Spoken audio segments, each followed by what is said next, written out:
선량한 차별주의자 김지혜 지음 창비.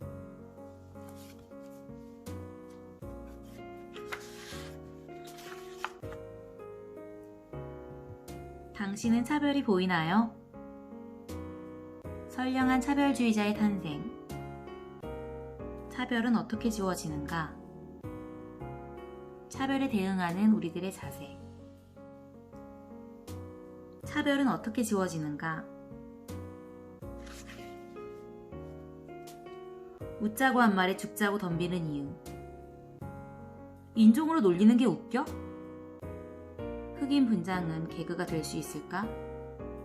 한 개그맨이 TV 코미디 프로그램 웃음을 찾는 사람들에서 흑인 분장으로 웃음을 유도했다가 여론의 비판을 받았다. 피부를 검게 칠하고 입술을 크게 그리고 곱슬머리 가발을 쓰고는 머리에 팔을 붙이고 등장해 우스꽝스러운 춤을 췄다. 이 장면이 방영되자 시청자들은 흑인 비하라고 비판했고 제작진은 공식 사과하며 영상을 삭제했다. 이 장면을 연출한 개그맨도 자신의 사려 깊지 못했던 개그에 대해 사과를 했다. 이 과정에서 문제가 더욱 크게 불거진 것은 이 사건을 놓고 방송인들 사이에서 벌어진 설전 때문이었다. 방송인 A씨는 인종을 놀리는 게 웃겨? 라며 페이스북을 통해 공개 비판을 했다. 이에 방송인 B씨는 단순히 분장한 모습을 흑인 비하로 몰아가는 것은 성급한 일반화에 오르라고 응수했다.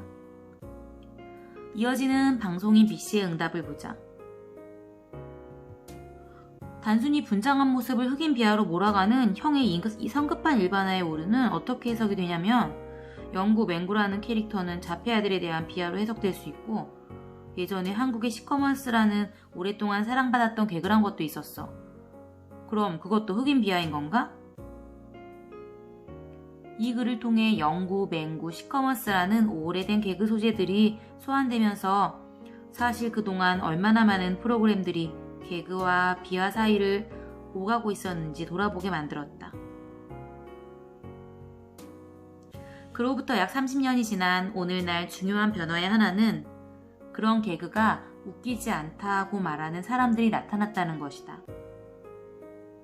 생각해보면 나도 어린 시절에 영구, 맹구, 시커먼스 연기를 보며 깔깔거리고 웃었다. 학교에는 그 연기를 너무나 잘 흉내내어 인기몰이를 하던 친구들도 있었다. 하지만 나는 이제 더 이상 그런 개그가 웃기지 않다. 그렇다고 이에 대한 불편함을 표시하기도 쉽지 않다. 잘못하면 그냥 웃고 넘길 일을 지나치게 예민하게 받아들여 확대 해석한다는 말을 들을 수도 있다. 흑인 분장의 논란은 도대체 왜 웃긴가? 라는 상당히 심오하고 철학적인 질문을 던져준다. 그리고 그 웃음을 차별로 연결시키는 것은 과연 얼마나 성급한 일반화의 오류이며 확대 해석인지에 대해서도 생각하게 만든다.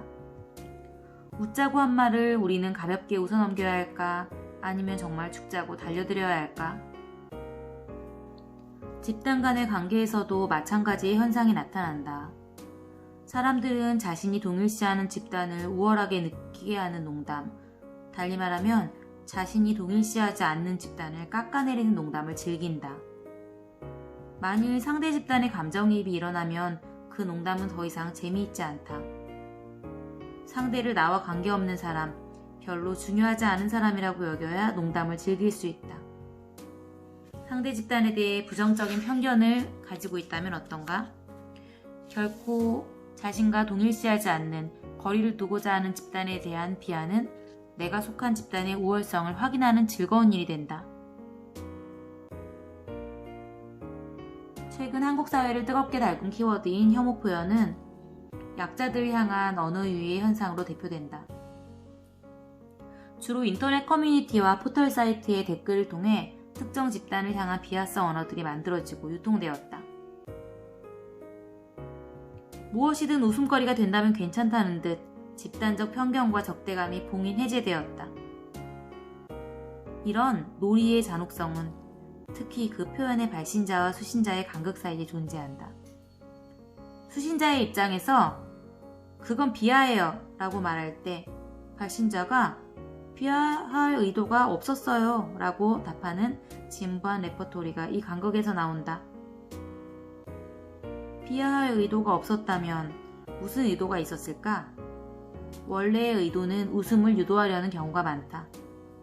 우차사의 흑인 분장 사건도 웃기려는 것이었다. 흔한 말로 개그 욕심이거나 상대의 호감을 얻기 위한 분위기 조성용 멘트들이었다. 잔혹성은 발신자와 수신자 사이에 엄청난 간극에서 온다고 했다. 고든 호드슨과 동료들이 연구에서 밝히듯 농담은 농담일 뿐이라고 가볍게 여기는 생각 자체가 사회적으로 약한 집단을 배척하고 무시하는 태도와 관련되어 있다. 유머, 장난, 농담이라는 이름으로 다른 누군가를 비하함으로써 웃음을 유도하려고 할 때 그 누군가는 조롱과 멸시를 당한다. 그리고 그 누군가는 놀려도 되는 특정한 사람들에게 집중되고 반복된다. 우리가 누구를 밟고 웃고 있는지 진지하게 질문해야 하는 이유이다. 호명 권력. 비하성 유머는 지위 고하를 막론하고 다양한 사람들에게 향할 수 있다. 하지만 그 영향이 모두에게 똑같은 것은 아니다. 우선 지위 고하를 막론하고 자신이나 자신이 동일시하는 집단을 향한 비하가 누구에게나 불쾌하다는 점은 분명하다. 차이는 비하성 유머의 소재로 더 손쉽게 이용되고 있는 집단이 있고 그렇지 않은 집단이 있다는 것이다. 예를 들어 소방관은 농담이나 놀림의 소재로 사용되는 경우가 흔치 않은 반면 이주노동자에 대한 비하성 언어들은 넘쳐난다.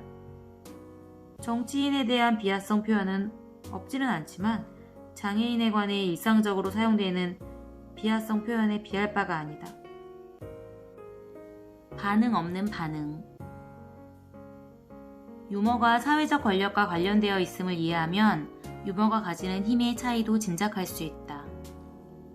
지위가 높은 쪽에서 낮은 쪽으로 향하는 비하성 유머는 비하당하는 사람의 생활에 실질적으로 중대한 영향을 미친다.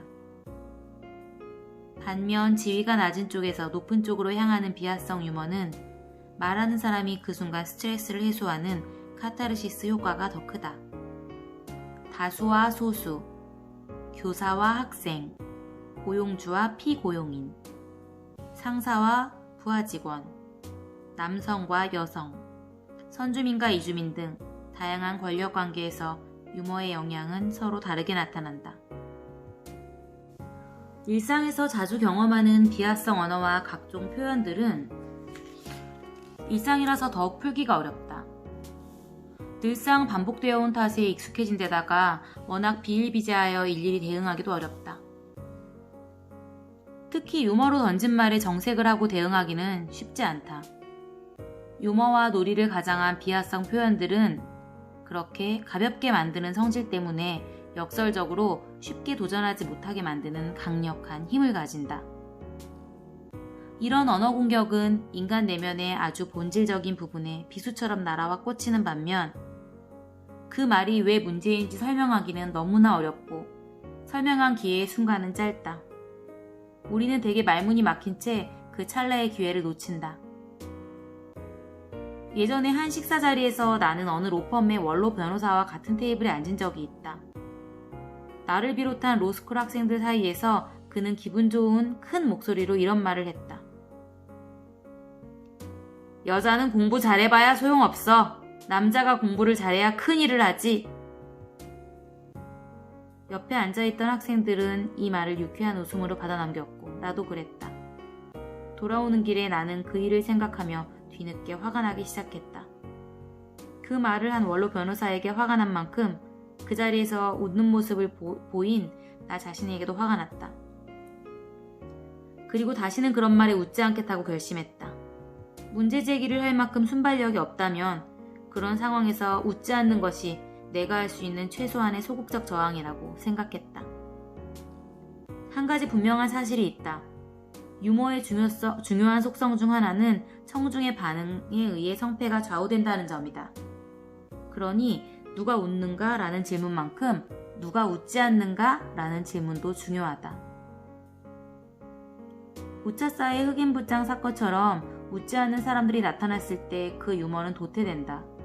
누군가를 비하하고 조롱하는 농담에 웃지 않는 것만으로도 그런 행동이 괜찮지 않다는 메시지를 준다. 웃자고 하는 얘기에 죽자고 달려들어 분위기를 싸늘하게 만들어야 할 때가, 최소한 무표정으로 소심한 반대를 해야 할 때가 있다.